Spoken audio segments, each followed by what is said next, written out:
السلام علیکم ورحمۃ اللہ وبرکاتہ۔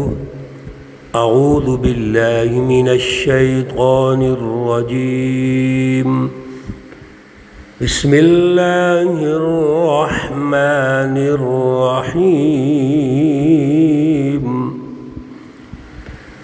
هو الذي جعل لكم الأرض ذلولا فامشوا في مناكبها وكلوا من رزقه وإليه النشور۔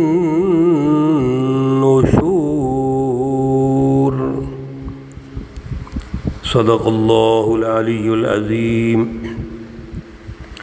اللہم صلی علی سیدنا ومولانا محمد النبی الامی وعلی آلہ واصحابہ وبارک وسلم وصلی علیہ۔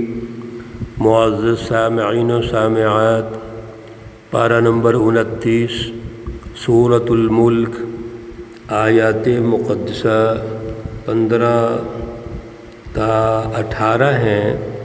اللہ رب العزت ان آیات کا فہم اور شعور عطا فرمائیں اور عمل کی توفیق اور صلاحیت عطا فرمائیں۔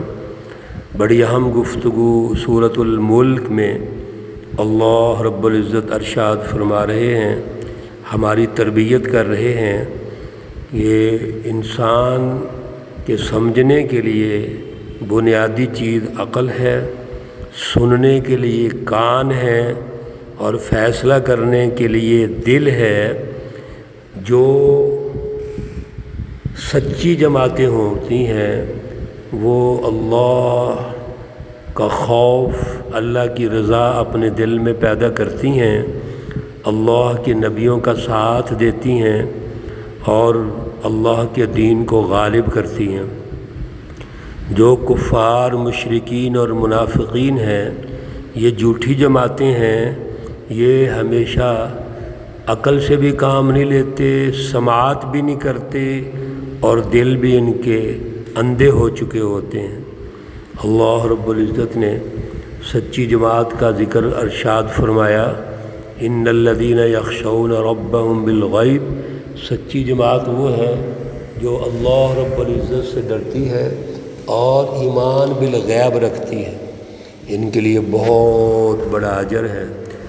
اور اس کے ساتھ ساتھ جو مجرمین ہیں، کفار، مشرکین، منافقین، شیطانی جماعتیں، ان کو جس جہنم میں ڈالا جائے گا، اس کی جو ہیبت نہ کی ہے، اس کا جو منظرنامہ پیچھے آپ نے سنا ہے، بڑا سخت ہے۔ اللہ رب العزت آج کی آیات میں بہت ہی اچھے انداز میں ہمیں سمجھاتے ہیں، دلائل پیش کرتے ہیں اور دلائل پیش کر کے ہماری تربیت فرماتے ہیں۔ هو الذی، آیت مقدسہ نمبر 15 ہے۔ هو الذی، اللہ کی ذات اقدس وہ ہے، جعل، جس نے بنایا، لکم، تمہارے لیے، الارض، زمین کو، ذلولاً، پست۔ پہلی اللہ کی نعمت، اللہ فرماتے ہیں کہ زمین کو تمہارے لیے پست بنایا۔ اور یہاں بھی لکم ضمیر ہے، جعل لکم، کم ضمیر سے مراد پوری انسانیت ہے، تمام انسانیت مراد ہے۔ کوئی خاص مافیا نہیں ہے کہ زمین کو کسی خاص طبقے کے لیے بنایا، ایسا نہیں ہے، بلکہ زمین کو سب کے لیے پست بنا دیا، یعنی زمین تمہارے تابع کر دی، جس طرح چاہیں ہم استعمال کرتے ہیں۔ اور پھر ذرا غور کیجئے، دو چیزیں اللہ خود ارشاد فرما رہے ہیں، فامشوا فی مناکبہا، پس آپ اس پر چلو پھرو، فی مناکبہا، اس کے کندھوں پر، یعنی ضمیر کے اوپر چلو پھرو۔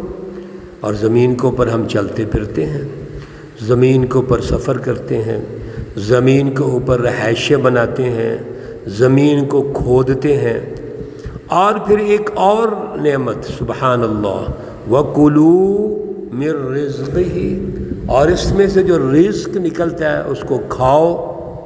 سبحان اللہ، کلو کھاؤ۔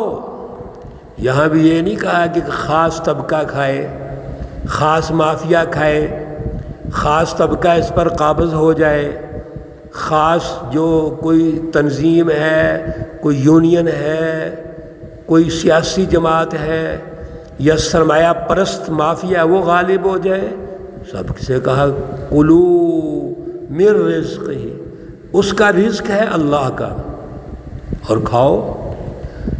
دو چیزیں ہائی لائٹ کی اللہ رب العزت نے، ایک تو زمین تم سب کی ہے اور اس زمین پہ چلو پھرو سفر کرو، گاڑیاں دوڑاتے جا رہے ہیں ہم، اور پھر اس زمین میں وسائل رزق رکھے ہیں اللہ رب العزت نے، کھانے پینے کے وسائل، پانی ہے اور دیگر وسائل ہیں پینے والے، حتیٰ کہ پٹرول زمین سے نکلتا ہے، کوئلہ زمین سے نکلتا ہے، گیس زمین سے نکلتی ہے، اناج ہر قسم کا زمین سے ہم اگاتے ہیں، فروٹس ہر قسم کا زمین سے لیتے ہیں۔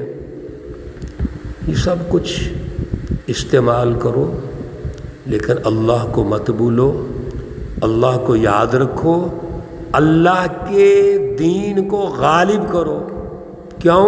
وَإِلَيْهِ النُّشُورُ، اسی کی طرف تم نے اٹھ کے جانا ہے، اللہ کی طرف اٹھو گے، اسی کی طرف جانا ہے، اللہ نے بھیجا ہے، اللہ کی طرف واپس جانا ہے، اور زمین اور زمینی وسائل بھی اللہ کے ہیں، زمین کو پست بھی اللہ نے کر دیا، ہمارے لیے مسخر بنا دیا، ہم جیسے چاہیں اس زمین کو استعمال کرتے ہیں۔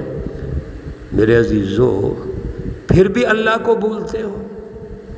کون ہے دنیا میں کوئی فرعون اور نمرود، یا آج کا یورپ اور امریکہ جو بڑا آج متکبر بنا بیٹھا ہے، اور وہ سرمایہ پرست جو سرمایہ مافیا جس نے پیدا کیا ہے، وہ زمین خود بنا کے لائے ہیں؟ یہ تو سب ماں کے پیٹوں سے آئے، خالی ہاتھ آئے، اور جسم پر بھی کچھ نہیں تھا، لباس بھی نہیں تھا، اور جب دنیا سے جاتے ہیں تو کیا جسم پہ لے کے جاتے ہو؟ پھر زمین تم کہاں سے لے آئے؟ یہ تو اللہ کی ہے۔ اور آگے اللہ تعالیٰ بڑے خوبصورت انداز میں کہتے ہیں اَأَمِنْتُم مَّن فِي السَّمَاءِ، اے ظالموں، کفار، مشرکین، منافقین اور شیطانی جماعتوں، کیا تم بے خوف ہو گئے ہو، نڈر ہو گئے ہو؟ من فی السماء، جو آسمان میں ہے، ان یخسف بکم الارض، کہ وہ آپ کو اس زمین میں دھنسا دے، فاذا ہی تمور، اور وہ لرزنے لگے۔ آپ تاریخ تو دیکھو کبھی، ماضی کی تاریخ، فاعتبروا یا اولی الابصار، وہ عبرت کے لیے اللہ نے پیش کی ہے۔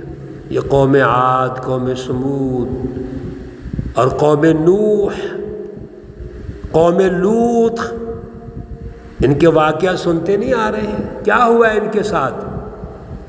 تو کیا اس اللہ سے بے خبر ہو گئے ہو جو چاہے تو منٹوں میں تمہیں زمین کے اندر دھنسا دے؟ ام امنتم من فی السماء، یا تم بے خوف ہو گئے، نڈر ہو گئے، من فی السماء، جو آسمانوں میں ہے، ان یرسل، یہ کہ بھیج دے، علیکم، تم پر، حاسبا، پتھروں کی بارش کر دے، پتھروں کا می تم پہ برسا دے۔ یہ دیکھا نہیں تاریخ کے اندر؟ اللہ رب العزت نے بستیاں کی بستیاں الٹا دی اور پتھروں کی بارش فرمائی، اور ہر چیز تباہ ہو گئی، ہر چیز تہس نہس ہو گئی۔ تو کیا اس خدا کو بھول گئے ہو؟ کیوں اس خدا کو یاد نہیں کرتے؟ کیوں اس کی بالادستی نہیں کرتے؟ کیوں اس کے ساتھ شرک اور کفر کرتے ہو؟ کیوں اللہ کی سچی جماعتوں کے ساتھ منافقت کرتے ہو، اعلی کار ہو تم شیطانی جماعتوں کے۔ اور بڑے خوبصورت انداز میں فرمایا فَسَتَعْلَمُونَ كَيْفَ نَذِيرٌ، پس تم جان لو گے، ان قریب جان لو گے، تمہیں پتہ چل جائے گا کیف نذیر، میرا ڈرانا کیسا ہے۔ اللہ رب العزت کا عذاب، اس کی شدت کیسی ہے تمہیں پتہ چل جائے گا۔ اور اللہ کے نبی جب غالب آتے ہیں، رسول اللہ صلی اللہ علیہ وسلم غالب آتے ہیں، تو ابو جہل اور اس کے پورے مافیا کو پتہ چل گیا کہ سچی جماعت غالب آئی ہے اور یہ جھوٹی جماعتیں شکست کھا جاتی۔ غزوہ بدر میں یہی تو ہوا ہے، اور دیگر غزوات میں بھی یہی ہوا ہے۔ اللہ فرماتے ہیں وَلَقَدْ كَذَّبَ الَّذِينَ مِن قَبْلِهِمْ، اور البتہ تحقیق جھٹلایا ان لوگوں نے، من قبلہم، ان سے پہلے۔ یہ جو اہل مکہ ہیں، کفار و مشرکین اور منافقین جتنے ہیں، یہ سن لو اللہ رب العزت اس سے پہلے جنہوں نے انکار کیا ان کا انجام کیا ہوا۔ یہ غور تو کریں تاریخ پر، یہ سچی تاریخ کو بھول جاتے ہیں۔ وَلَقَدْ كَذَّبَ الَّذِينَ مِن قَبْلِهِمْ، اور البتہ تحقیق ان لوگوں نے اس سے پہلے جنہوں نے جھٹلایا، فَكَيْفَ كَانَ نَكِيرٌ، پھر کیسا ہوا میرا انکار کرنا۔ جب انہوں نے میرا انکار کیا، اللہ کی سچی جماعتوں کو تکلیفیں پہنچائیں، پریشان کیا، تو اس کا انجام دیکھ لیا ہے، اللہ کا عذاب دیکھ لیا ہے۔ میرے عزیزوں، بڑی اہم گفتگو ہے جس میں اللہ تاریخی تسلسل سے سچی جماعتوں کے غلبے اور جھوٹی جماعتیں، شیطانی جماعتوں جنہوں نے جھٹلایا، دنیا میں بھی اللہ نے تباہ کیا ان کو، اور آخرت میں اللہ تباہ فرمائیں گے۔ اللہ رب العزت ہمیں اعلیٰ شعور اور اعلیٰ فہم عطا فرمائیں۔ اللہ رب العزت تمام بیماروں کو شفائے کاملہ عاجلہ مستمرہ عطا فرمائے۔ اللہ رب العزت تمام مرحومین و مرحومات کو جنت الفردوس میں اعلیٰ مقام عطا فرمائیں۔ ربنا تقبل منا إنك أنت السميع العليم وتب علينا إنك أنت التواب الرحيم، وصلى الله تعالى على النبي الأمي محمد وعلى آله وأصحابه أجمعين برحمتك يا أرحم الراحمين۔ السلام عليكم ورحمة الله وبركاته۔